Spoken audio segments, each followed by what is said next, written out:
irikuti. Mr. Carpenter, Osilo, Nasailasi, Os Eddie, Bito, Mr. Early, Naiza Boom, Osi Mashana, Shuatrikushanda, Sima Diri Zaza Zaga Wanda, Mashana, Maftatrikushanda, Shidu Zaga Wanda, Bautel Lenton Sigbere, Kanana Bauta Zere, I want to see credit.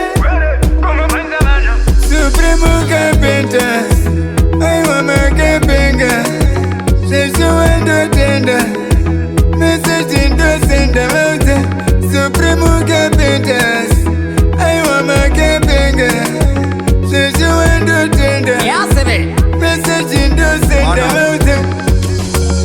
Abanagana wanajati bufu, Dhimba baze kukazira marufu, nasi unonda kuvapa prufu, bokazira zese kunge kufu, nyaya zema silingi, dovar kuhita zima dealing, kana iwewe uri willing, kungo kaziri wajingo pinza namba, Shima renovations, atite kana slow motion, Tino huyai koko drimu action, unaona tika composition.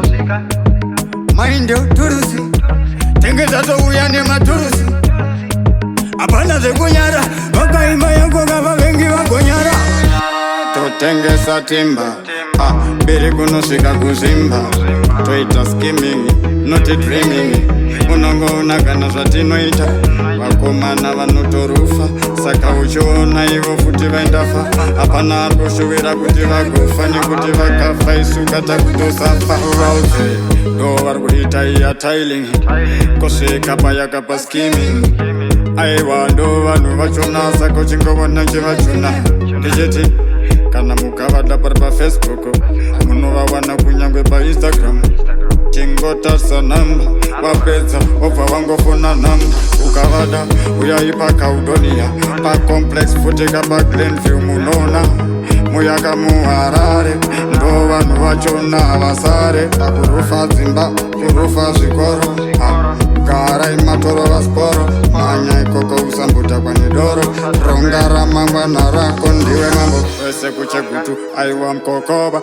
anosvika kwese futi kana kugweru, nangwe ukavafonera manheru avambotamba chiseru, tsvagaivo bosi ndivo Langton Simwere 0783 610 334 0783 610 334 kana kuchibata pa 0713 905 460 0713 905 460. Unovabata ipapo Mr. Carpenters, one of style again, 20 forever, quang them and hang them again. We not pretend it's style. You can't style a style, I got a Thai style, an original. Bona.